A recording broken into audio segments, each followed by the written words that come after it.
بیتہ الطیبین الطاہرین المعصومین ولعنۃ اللہ علی اعدائہ اجمعین من یومنا ھذا الی یوم الدین اما بعد فقد قال اللہ تعالی فی کتابہ المبین وہو اصدق الصادقین بسم اللہ الرحمن الرحیم من جاء بالحسنۃ فلہ عشر امثالھا صلوات بر محمد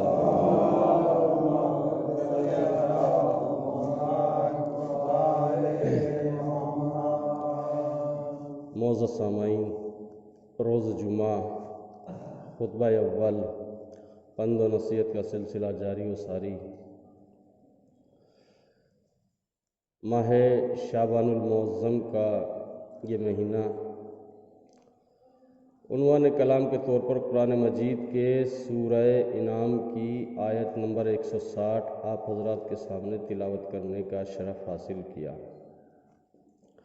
جس میں کائنات کا پروردگار تمام عالم انسانیت کو متوجہ کرتے ہوئے ارشاد فرماتا ہے کہ من جاء بالحسنۃ فلہ عشر امثالھا، جس نے ایک نیکی کی فلہ عشر امثالھا، تو اللہ اسے 10 نیکیوں سے نوازے گا، اور جس نے ایک گناہ کیا تو اسے اللہ ایک ہی گناہ کی سزا دے گا، یعنی ایک ہی سزا اس کے لیے معین کرے گا۔ اگر اس آیت کو غور کے ساتھ میں اور ذہن کے اوپر رکھ کے، دل و دماغ کے اوپر رکھ کے دیکھ لیں کہ اللہ کتنا بڑا غفور الرحیم ہے کہ اگر آپ اور ہم ایک نیکی کرتے ہیں تو اس کے بدلے میں 10 نیکیاں ہمیں دیتا ہے، اور اگر گناہ کرتے ہیں تو اسی کے جیسا عطا کرتا ہے۔ تو یہ اللہ رب العزت کی شان ہے کہ وہ کبھی یہ نہیں چاہتا کہ اس کے ہاتھوں سے بنایا ہوا بندہ جہنم میں چلا جائے۔ اور دیکھیں، آج بھی آپ کوئی نیکی کریں تو اللہ نے کہا کہ ہم اس کے بدلے میں 10 دیں گے۔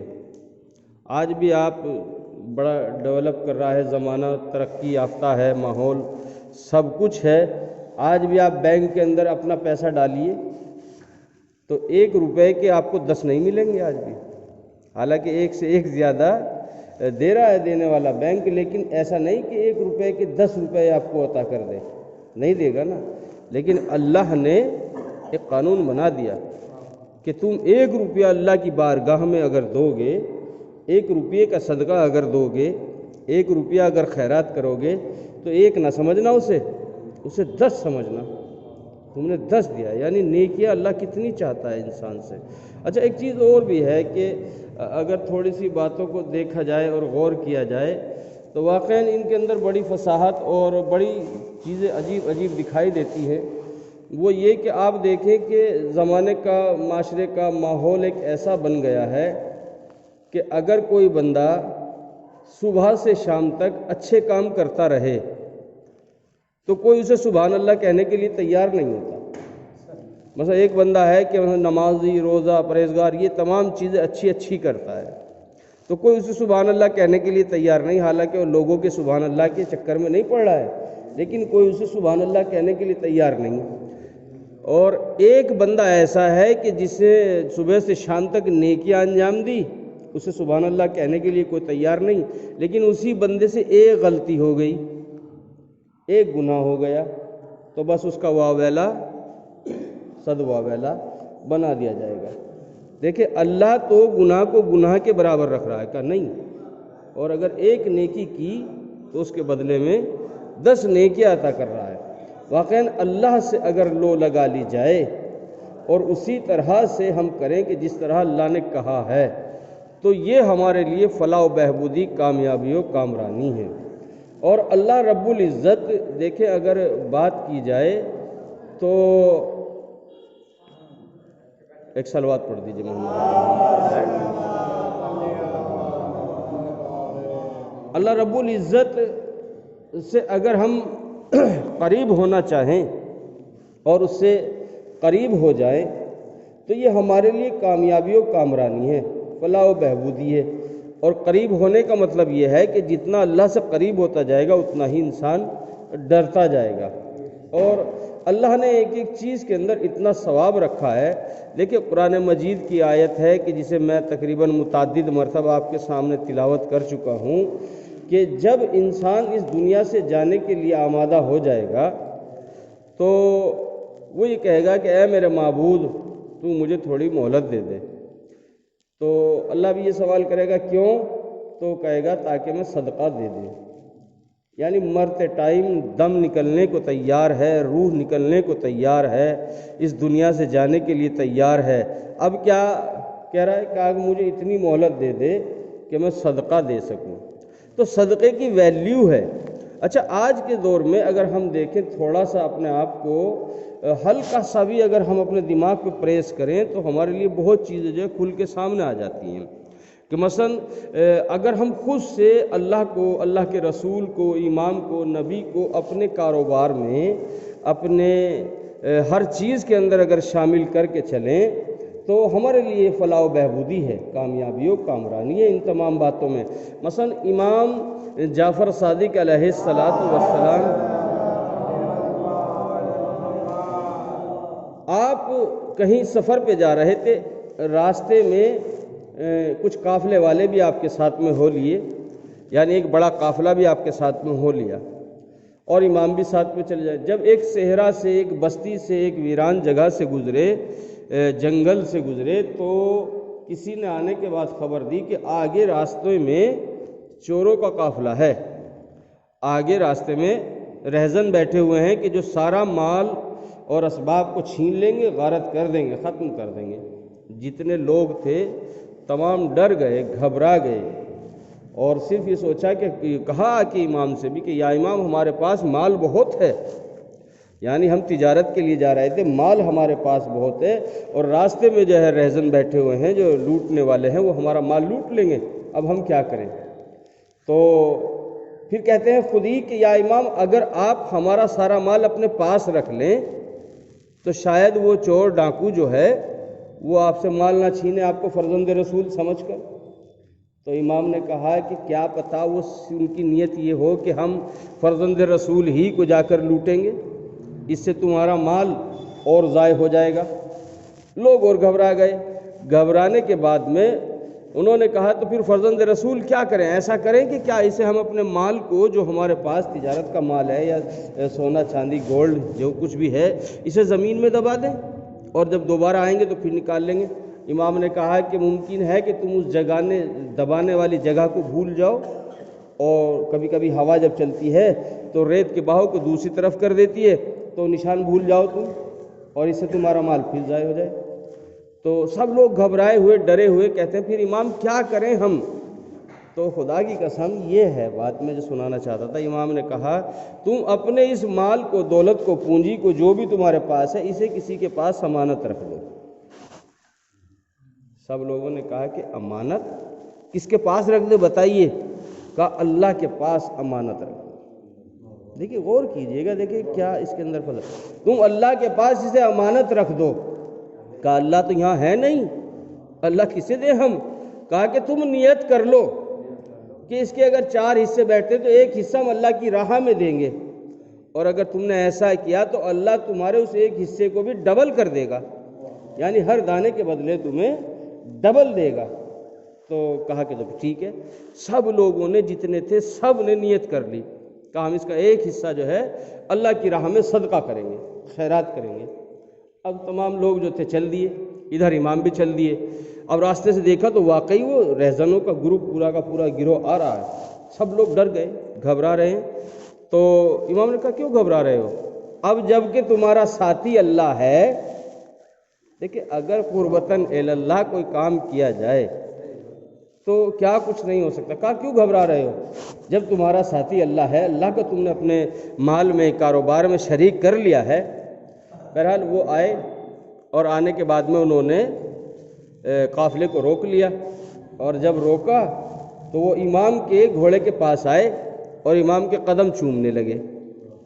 کہا فرزند رسول ہمیں اطلاع ملی ہے کہ آپ ادھر سے آ رہے ہیں، لہذا ہم نے آنے کے بعد میں یہی سوچا کہ چونکہ آپ فرزند رسول ہیں، ہم یہ چاہتے ہیں کہ آپ کو عزت و احترام کے ساتھ یہاں سے نکال دیں اور آگے بھی آپ کو کوئی پریشانی نہ ہو۔ لیکن اگر کوئی مجھ جیسا ہوتا نا تو جواب میں کہتا ہاں ہاں ہاں شکریہ، بہت بہت آپ کا احسان ہے کہ میں بچ کر یہاں سے نکل رہا ہوں، یا آپ میری سیفٹی کر رہے ہیں۔ امام نے یہ سب کچھ نہیں کہا۔ امام نے کیا کہا؟ نہیں، ہٹ جاؤ، جس اللہ نے ہمیں تم سے بچایا وہ آگے بھی بچائے گا ہمیں۔ وہ ہماری دیکھیں جواب وہی دیا جائے گا جو جواب دینا ہے، ڈرنا نہیں، گھبرانا نہیں۔ بہرحال انہوں نے کہا ٹھیک ہے، چلے گئے۔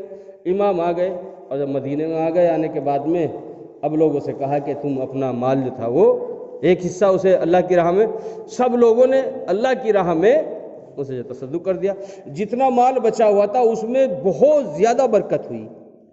تو بس میں یہ بات تو لکھی ہوئی ہے، آپ نے بھی پڑھ لی، میں نے بھی پڑھ لی، سنا دیا میں نے آپ کو، بات ختم ہو گئی۔ لیکن میں کہنا کیا چاہتا ہوں، میں بتانا کیا چاہتا ہوں؟ امام نے کہا دیکھو اب چونکہ تمہیں پتہ چل گیا کہ اللہ کے ساتھ معاملہ کرنے میں زیادہ ہو جاتا ہے، لہذا اب ہر معاملے میں اللہ کو شریک کر لینا، اللہ کو ملا لینا اس میں۔ اب میں اس میں بات کو بتانا یہ چاہتا ہوں، اگر ہم کوئی کاروبار کریں اور اس میں نیت یہ کر لیں قربتاً اللہ کی کہ اس میں ایک حصہ مثلا سپوز کر لیجیے، آپ معمولی سی بات لے لیجیے کہ مثلا 1 لاکھ میں سے 500 روپے میں اللہ کے نام کے اس کاروبار میں سے نکالوں گا۔ جب اللہ ساتھ رہے گا، جب امام کی نیت آپ کر لیں گے، امام ساتھ رہیں گے، تو نقصان کا تو کوئی میٹر ہی نہیں بنتا، ٹھیک ہے۔ اب یہ خالی دکاندار کے لیے یا کوئی کاروبار والے کے لیے نہیں، گھر میں بیٹھے ہوئے بھی آپ سوچئے، آپ کھیتی کرتے ہیں، کھیتی میں بیج ڈالنے سے پہلے کہیے اے اللہ اگر اس کے اندر اتنی برکت ہوئی تو میں اس کے اندر سے مثلا اتنا عطا کروں گا، نیت کیجئے، دیکھیں وہ فصل کیسے جو ہے اچھا فصل نہیں دیتی ہے۔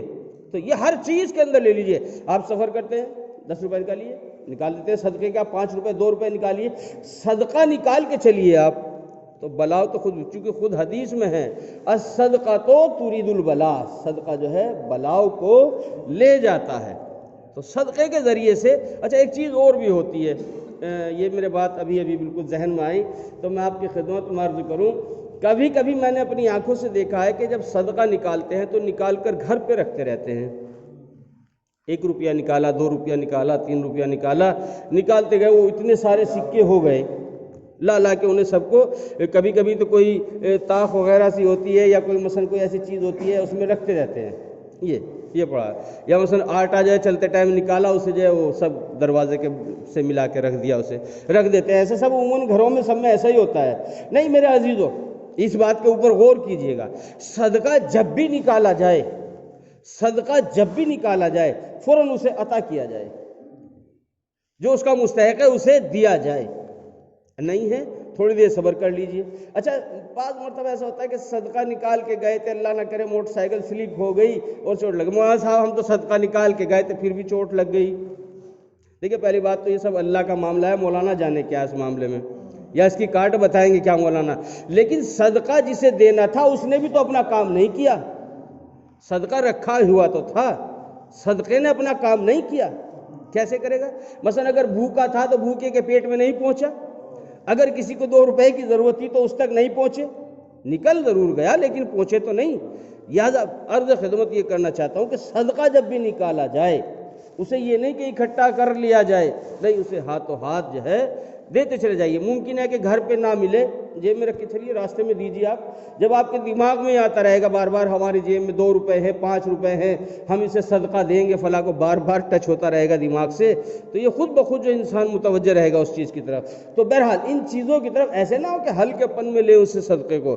تو میرے عزیزوں میں بتا رہا تھا ہر چیز میں اگر ہم صدقہ کر لیں، یعنی ایک حصہ، اللہ رسول نے، کسی نے، قرآن نے، حدیث نے، کسی نے نہیں کہا کہ جب تم صدقہ نکالو تو مثلا تمہارے پاس 1000 روپے ہیں تو 500 نکالو، نہیں، جو تمہارا من کرتا ہے تم 1 روپیہ نکال۔ حد ہے کہ اگر کسی کے پاس صدقہ نہیں، پیغمبر سے خود کہا کہ اگر کسی کے پاس صدقہ نہیں، بلکہ اس نے تو یہ کہا، سوال کرنے والے نے کہا کہ وہی کامیاب و کامران ہے، چونکہ رسول جو ہے صدقے کی فضیلت بتا رہے تھے، کہا یہاں بھی وہی آدمی کامیاب ہوا، وہاں بھی وہی آدمی کامیاب ہوا جس کے پاس پیسے تھے، جس کے پاس دولت تھی۔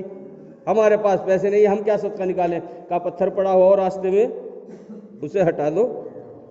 کوئی تم سے راستہ پوچھ رہا ہے یہ راستہ کدھر جاتا ہے، چوراہے کدھر جاتا ہے، تمیز سے بتائیے اسے۔ بعض لوگ تو مسخراپن کر دیتے ہیں اس کے ساتھ میں، کوئی کانٹا پڑا ہوا ہے یا کوئی اچھی بات بتانا بھی صدقہ ہے، تو صدقے کی ایک ویلیو ہے، تو اگر ہم ہر چیز میں شامل کر لیں تو اس کے نتیجے نکل کے آئیں گے۔ دیکھیں میں ایک بات تجھے کئی مرتبہ کہہ چکا ہوں کہ آج تک ہم نے ذکر کیا، یعنی ہم نے صرف پڑھا، فکر نہیں کی، ذکر کیا، فکر نہیں کی ہم نے، اور اگر ہم ایسا کر لیتے تو یہ واقعاً ہمارے لیے کامیابی ہوتی۔ بہرحال چونکہ ٹائم ختم ہو جاتا ہے، ابھی دوسرے خطبے میں اس بات کو جب پورا کرتے ہیں۔ بسم اللہ الرحمن الرحیم، قل هو اللہ احد اللہ الصمد لم یلد ولم یولد ولم یکن له کفوا احد، صلوات محمد علیہ وسلم۔